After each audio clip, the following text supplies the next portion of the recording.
आगे चलते हैं, what is the sum of all 3 digit numbers that give a remainder of 5 when they are divided by 50। तो देखिए अपन को उन सारे 3 डिजिट के नंबर का सम निकालना है जिनको 50 से डिवाइड करने पे रिमाइंडर 5 बचे। सबसे पहले तो 3 डिजिट के नंबर जो होते हैं वो 100 से स्टार्ट होते हैं और कहां तक जाते हैं, तो वो 999 तक जाते हैं। तो इनके बीच में जो नंबर है जिनको 50 से डिवाइड करने पे रिमाइंडर 5 बचे, केवल उन्हीं का सम अपन को निकालना है। देखिए 50 से डिवाइड करने पे रिमाइंडर 5 बचने का मतलब क्या है कि जैसे कोई नंबर जो है वो अगर 50 से पूरा डिवाइड हो जाता है, उसमें अगर मैं 5 ऐड कर दूं तो उस नंबर को डिवाइड करने पे रिमाइंडर 5 बचेगा। जैसे कि अगर मैं बात करूं 100 50 से पूरी तरीके से डिवाइड है। अब अगर मैं इसमें 5 ऐड कर देता हूं तो जो नंबर मुझे मिलेगा वो 50 से डिवाइड होने पे रिमाइंडर 5 देगा। मतलब पहला नंबर कौन सा हो जाएगा, 105। ये एक 3 डिजिट का नंबर है और इसको अगर अपन 50 से डिवाइड करेंगे तो रिमाइंडर 5 देगा। अब मैं 105 में जब जब 50 ऐड करूंगा तो वो सारे नंबर 50 से डिवाइड होने पे रिमाइंडर 5 देंगे। जैसे कि 155, फिर 205।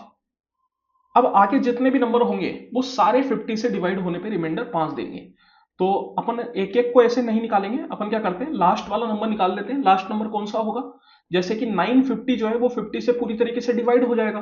तो अगर मैं 950 में 5 ऐड कर दूं तो फिर 50 से डिवाइड होने पे वो रिमाइंडर 5 देगा। तो नंबर क्या हो जाएगा, 955। अब आप देखिए 955 से जैसे ही आप आगे बढ़ेंगे तो आपको नंबर क्या मिलेगा, नंबर मिलेगा आपको 1005। लेकिन 1005 जो है वो 4 डिजिट का नंबर हो गया। इसका मतलब अपन को वहां तक नहीं जाना। तो लास्ट नंबर जो अपन को मिलेगा 3 डिजिट का वो कौन सा मिलेगा, वो मिलेगा 955। इन सब का अपन को निकालना है सम। तो यहां पे आप देखिए इन सब का डिफरेंस अगर आप देखेंगे तो वो 50 है। इसका मतलब ये एक अर्थमेटिक प्रोग्रेशन है। अर्थमेटिक प्रोग्रेशन का डायरेक्ट सम निकालने का फॉर्मूला होता है, क्या होता है, n/2 इंटू ए प्लस एल। जहां पे ए है आपका फर्स्ट टर्म, एल है लास्ट टर्म और एन है टोटल नंबर ऑफ टर्म्स। तो यहां पे अपन को ए दैट इज 105 पता है, एल दैट इज 955 पता है, लेकिन एन नहीं पता। तो एन निकाल लेते हैं अपन।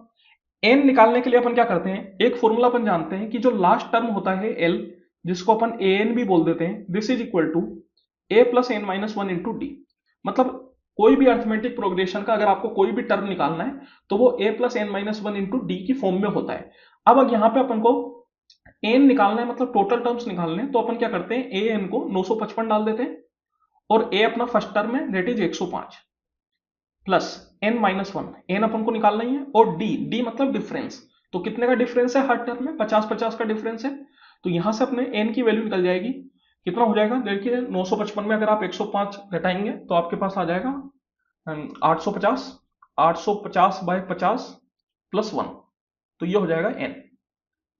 दैट इज 5 से कितनी बार में चला गया आपका, तो ये 5 का चला गया 17 बार में, तो 17 प्लस 1 18। टोटल टर्म्स कितने हो गए, 18 हो गए। तो अब अगर आप इस फॉर्मूले में वैल्यू पुट करेंगे तो एन की जगह हो 18, 18/2, ए मतलब फर्स्ट टर्म दैट इज 105 और एल मतलब लास्ट टर्म। तो इसको आप निकाल लीजिए 2 से 9 बार में, 9 मल्टीप्लाई, इसको अगर आप ऐड करेंगे तो कितना हो जाएगा, 950 प्लस 100 हो गया आपके पास 1050 और प्लस 10 मतलब 1060। तो 9 6 जा 54 की 4, 5 के चला गया, 9 एकम 9। तो टोटल सम कितना हो जाएगा, 9540। एक और फॉर्मूला होता है सम ऑफ एन टर्म्स निकालने का, वो होता है अपने पास n/2 into 2a plus N minus one into D.